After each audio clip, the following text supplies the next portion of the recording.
আবিরের চোখে মুখে ক্রোধ স্পষ্ট প্রতীয়মান হচ্ছে। শ্যামবর্ণের মুখবিবর পরিবর্তন হলো ঘুটঘুটে আধারে। উস্কো খুস্কো চুলগুলো এলোমেলো হয়ে আছে, ঘামে ভেজা কপালে লেপ্টে আছে সামনের দিকে চুলগুলো। পরনের সাদা শার্ট ঘামে ভিজে লেপ্টে আছে গায়ের সাথে। রুমে ফুল স্পিডে ফ্যান চলছে, সাথে এসি অন থাকা সত্ত্বেও আবিরকে দেখে মনে হচ্ছে সবেমাত্র 40 ডিগ্রি সেলসিয়াস তাপমাত্রায় ফুটবল খেলে এসেছে। রাকিব মাটিতে কাত করা চেয়ারটাকে এক হাতে তুলে আবিরকে জোর করে বসালো। আবিরের হাতের দিকে চাইল। নিরবিচ্ছিন্ন ঘুষির কারণে আঙুলের হাতে কয়েক জায়গায় কেটে রক্ত পড়ছে। রাকিব তৎক্ষণাৎ ঘাড় ঘুরিয়ে তাকালো দেওয়ালে। সাদা রঙের দেওয়ালের কিছুটা অংশ বেড়ে রক্ত গড়িয়ে পড়ছে ফ্লোরে। রাকিব আঁতকে ওঠে, এক প্রকার চিৎকার দিয়ে বলল, রাসেল, ফার্স্ট এড বক্স বের কর তাড়াতাড়ি। আবির এখনও জোর করে চেয়ার থেকে উঠতে চায়, কিন্তু রাকিব আবিরের পেট বরাবর শক্ত করে ঝাপটে ধরে পিতাভ কণ্ঠে আর্তনাদ করে উঠল। তপ্ত স্বরে শুধালো, কি হয়েছে তোর? এমন করছিস কেন আবির? আবির সহসা চিৎকার দিয়ে বলল, ছাড় আমাকে। আবিরের রুষ্ট চিৎকারে কিছুটা নড়ে উঠল রাকিব, কিন্তু তারপরেও ছাড়ল না। পুনরায় শান্ত কণ্ঠে বলল, কেন পাগলামি করছিস আবির? রাগটা একটু কমা প্লিজ, কি হয়েছে বল আমায়।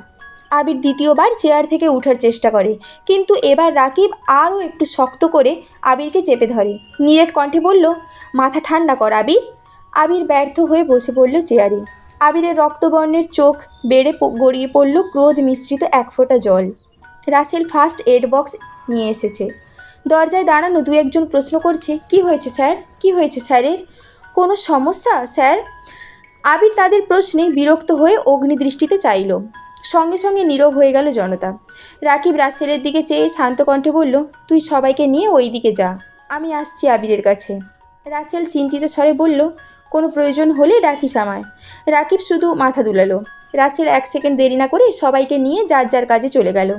আবির চলন্ত ফ্যানের দিকে মুখ তুলে চেয়ে আছে। সবাই চলে যাওয়ার পর রাকিব গম্ভীর কণ্ঠে বলল, দেখ হাতটার কি অবস্থা করেছিস। আবির এক পলক হাতের দিকে চেয়ে ক্রোধিত কণ্ঠে বলল, আমি মস্ত বড় ভুল অপরাধ করে ফেলেছি। সেই অপরাধের কাছে আমার হাত কিছুই না। রাকিব কিছুটা চিন্তিত কণ্ঠে বলল, কি হয়েছে? কি করেছিস তুই? আবিরের কণ্ঠস্বর ভিজে আসছে। পুনরায় দুফোঁটা পানি গড়িয়ে পড়ল গাল বেয়ে। শীতল কণ্ঠে জবাব দিল, আমি একই ভুল পুনরায় করে ফেলেছি। রাকিব আঁতকে উঠে শুধালো, কি? তুই মেঘকে মেরেছিস? আবির দীর্ঘশ্বাস ফেলে শুধু। রাকিবের বুঝতে বাকি নেই যে আবির মেঘকে মারার ক্রোধে নিজেকে আহত করছে। ভ্রু গুটিয়ে রাকিব বলল, কেন মেরেছিস? দীর্ঘশ্বাস ছেড়ে আবির বলল, আমায় জান্নাতের সাথে কথা বলতে দেখে মেঘের মাথায় রক্ত উঠে গেছে। যা তা উল্টোপাল্টা বলা শুরু করেছে। আমি রাগ কন্ট্রোল করতে পারিনি। কি বলছিস আবির? জান্নাতের জন্য তুই মেঘকে মারলি? অবাক চোখে তাকিয়ে আছে রাকিব। আমি মেঘকে মারতে চাইনি, বিশ্বাস কর। ও এক পর্যায়ে প্রশ্ন করে বসলো, আমি জান্নাতকে ভালোবাসি কিনা। এই কথাটা সহ্য করতে পারিনি। রাকিব তপ্ত দৃষ্টিতে চেয়ে রইল। আবির বাম হাত দিয়ে কপাল থেকে চুল সরিয়ে মনকষ্টে শুধালো, আমি এখন কি করব রাকিব? রাকিব দীর্ঘশ্বাস ফেলছে বারবার। কিছুটা ভেবে বলল, দেখ, এখন তো মেঘ আগের মতো নেই। এখন তো মেঘও তোর প্রতি পজিটিভ। এই জন্যই তো আজকে এভাবে রিয়েক্ট করেছে। আমার মনে হয় না যে এই থাপ্পড়ের জন্য ও কথা বন্ধ করবে। আবির খড়খড়ে কণ্ঠে উত্তর দিল, তুই তো জানিস মেঘ খুব জেদি। এটাই আমার একমাত্র ভয়ের কারণ। ও যদি একবার জেদ করে বলে আমার সাথে কথা বলবে না, তাহলে এই জীবনে আর কোনো দিনও কথা বলবে না। রাকিব কপাল গুটিয়ে প্রশ্ন করল, বাই দ্য ওয়ে, কয়টা থাপ্পড় দিছিস? আবির তপ্তস্বরে বলল, একটা। রাকিব স্বাভাবিক কণ্ঠে বলল, তুই চিন্তা করিস না, কিছু হবে না। জান্নাতকে নিয়ে কিছু ভাবছিস? মেঘ কি আর পড়তে চাইবে ওর কাছে? আবির গম্ভীর কণ্ঠে জবাব দিল, 2 দিন পর পর ওর জন্য টিচার কোথা থেকে খুঁজবো আমি? ওকে জান্নাতের কাছেই পড়তে হবে। রাকিব কোমল কণ্ঠে বলল, আচ্ছা সেসব পরে দেখা যাবে, এখন চল হাসপাতালে যাই একটু। আবির তীক্ষ্ণ দৃষ্টিতে চেয়ে বলল, হাসপাতালে যাব কেন?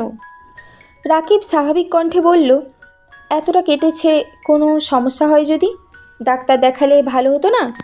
আবির সংকটজনক স্বরে উত্তর দিল, এটা আমার শাস্তি।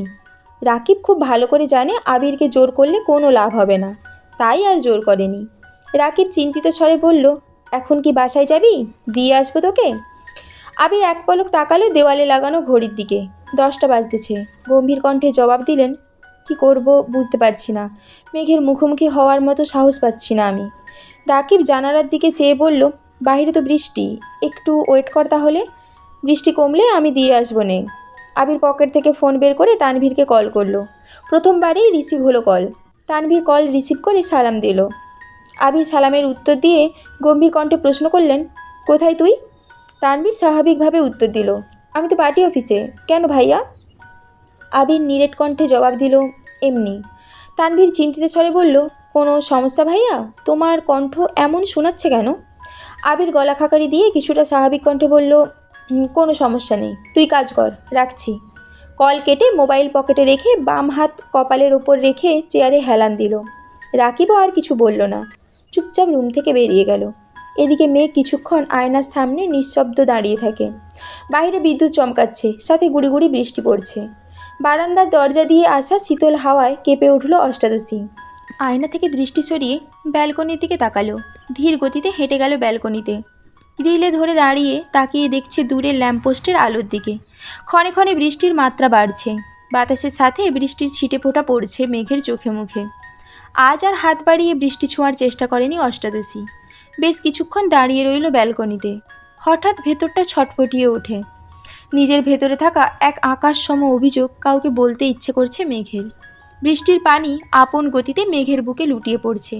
তা দেখে মেঘেরও ইচ্ছে করছে মনের মধ্যে পুষে রাখা চাপা কথাগুলো খোলা আকাশের নিচে দাঁড়িয়ে সৃষ্টিকর্তাকে জানাতে।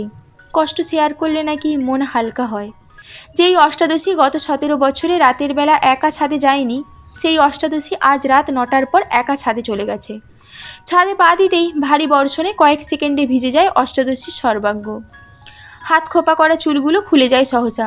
বৃষ্টির পানির তোপে ধীরে ধীরে কোমর ছাড়িয়ে নিচে নামতে থাকে চুলগুলো। মেঘ আশেপাশে তাকাচ্ছে। দূর দূরান্তের উঁচু উঁচু বিল্ডিংয়ের ছাদ থেকে হালকা আলো ভেসে আসছে মেঘদের ছাদে।